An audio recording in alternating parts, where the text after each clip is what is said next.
Pointy Teeth Don't Taste Good by Jack Frost. The night sky was black like the pavement below my car, and despite the dim orange streetlights that I passed every 20 seconds, despite the bright white cones of light shining from the front of my car, the whole world seemed black.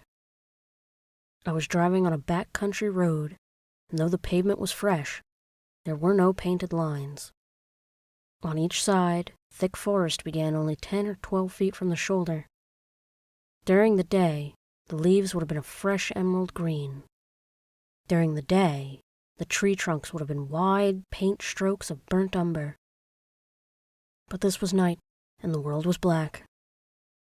And at sundown, the forests on either side of me had turned to rough cliff walls, closing me in on this long, narrow, winding road that led me from a few towns above the southern coast of Georgia up to the Tennessee border.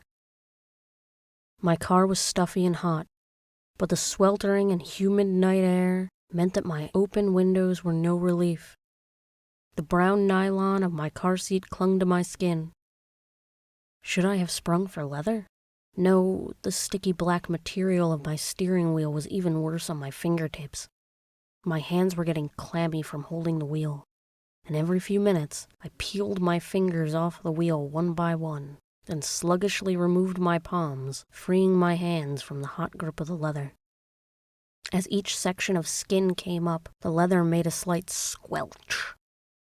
I flapped my hands a few times, then accepted my fate for the next few minutes and put them back on the wheel. Even with the car windows down and a steady pace of 45 miles per hour, it was a still hot night, and I felt icky the whole way.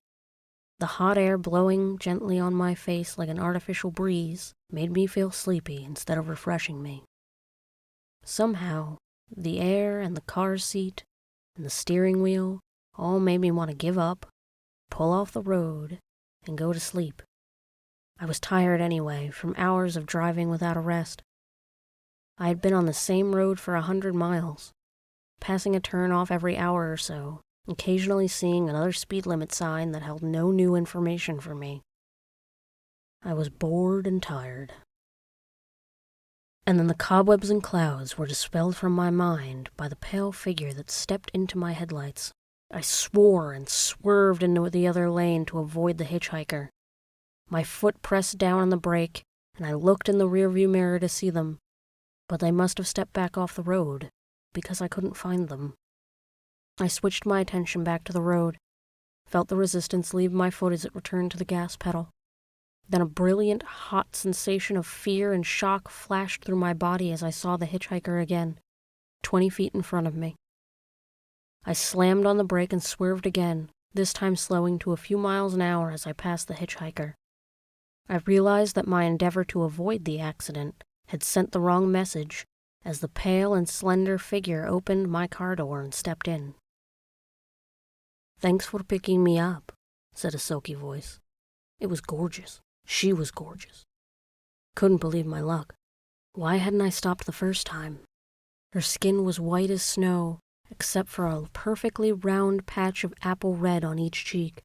Her hair was blacker than coal, blacker than the night sky or the pavement, and it rippled gently around her shoulders as she stepped into the car. She wore blue slacks and a pink strapless blouse that hung loosely around her torso. The blouse hung closely enough to show her appealing curves. Her face was pretty. No, not pretty. It was attractive and beautiful and alluring and compelled me to be with her, to know her. I gazed longingly at her face, drinking in the minute detail. Her eyes were dark reddish gold, and her lips thin lines of apple red like the patches on her cheeks, and her teeth were pointy white spikes, and her nose was a long and graceful curve, and her ears were... Wait. Pointy? No, her teeth were normal. "I know some men would not have picked me up," she purred. Her teeth were normal, pristine little squares sticking out of her gums. Maybe I did need to find a place to stay for the night. Maybe I needed to find a place to stay with her. Where are you heading? I stammered. She smirked at me, and my heart fluttered. Wherever you're heading, she replied. I nodded, slowly, then quicker, and gave a little nervous laugh. That works for me, I said lamely. A few minutes passed, and I kept looking at her. I couldn't watch the road for more than 3 seconds without having to stare at her for at least 5. Finally, I decided to say something. That is, when you... Her head snapped over to look at me, the smirk still on her face. My mouth felt dry, and I thought my throat closed up for a solid 10 seconds before I could speak. She waited patiently for me to finish. When I picked you up, did you... I swallowed what little saliva I could produce. It went down slowly around the lump in my throat. I thought I passed you before I picked you up? What a stupid thing to say. Here was the most beautiful woman I'd ever seen in my life, and all I could talk about was the boring and mundane way we met. How about when I played varsity football, or graduated summa cum laude, or got a PhD in physics? Wait, no, physics was too nerdy. Business? That was worse. Maybe literature? What the hell? How about when I made $1 million and was the first man to fly to Mars and... Yes, you passed me, but I ran after the car, she said. Oh, right, of course. I glanced over at her. As we passed the streetlight, I thought her eyes looked red. Crimson? No, scarlet. Yes, scarlet. Her lips and her cheeks and her eyes were scarlet. Then the light faded. I remembered that her eyes were really a reddish dark gold. You should keep your eyes on the road, came the silky, soft voice again. Right, yes, I should. I tore my eyes off her and went back to the road. Still, I couldn't help myself and snuck a peek over at her again before returning my attention to the road. What is that? She asked, a hint of repulsion in her voice. Before I looked, I already knew that whatever it was, it had to go, right now. I would see what it was and throw it out the window. It was awful. It was disgusting. It was tacky. It was gaudy. It was offensive and outdated. I looked over and saw her wrinkling her nose at my grandmother's crucifix, which was hanging from the rearview mirror. Oh, that? I asked with a small laugh. It's my grandmother's, or was, before she died. It's just an old crucifix. She shook her head, and a small shiver of doubt ran through my stomach. What, you don't like it? I asked. I subscribe to a different religion. Oh, well, I'm not actually Catholic, I said. My mother was Catholic, and my parents go to church pretty much every other week, but I haven't gone since I was 17 or 18. My grandmother wanted me to have it anyway. I looked over at her again and did my best to study her more objectively. She was beautiful, but there was something strange about her features. She was too pale, her fingers were too long. She drummed them gently on the dashboard. They reminded me of the legs of a spider.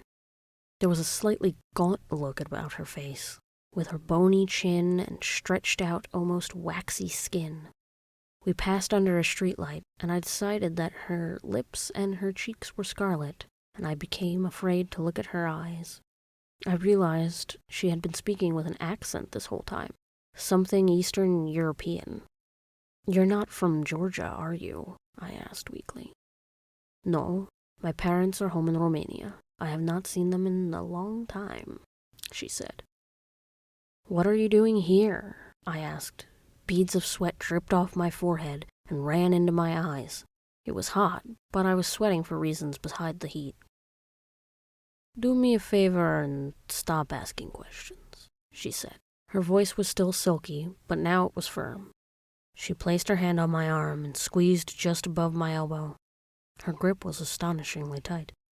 I remembered something in Dracula about him having a grip like iron. And that Stephen King book I had read in 11th grade, what was it? Salem's Lot? That was it. The one about the vampires. No, this was stupid. Vampires aren't real. I was imagining things because I was tired and nervous and in the presence of this beautiful woman. That was all.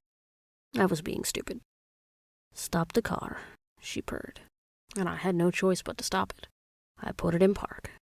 She turned her head and placed her hands on my cheeks, turning my head to face her. Her fingers dug into the back of my skull. "Kiss me," she commanded, baring her white fangs. And oh my dear holy flying cows in space, watching everything vampires were real, and this was one, and she was there, and she was in front of me, and she was a vampire because vampires were real, and she was one, and she was about to kiss me, and I'd been seduced by her vampire charm, and I couldn't resist, but I knew that what this kiss meant, and I couldn't let it happen, and the last vestige of fighting spirit in me rose up and bravely battled, but I couldn't stop her will as she commanded me to open my mouth. But I could bend her will slightly. So I unhinged my jaw and swallowed her whole. She went down all right, after her feet stopped kicking, but there was a nasty aftertaste. I think it must have been the pointy teeth.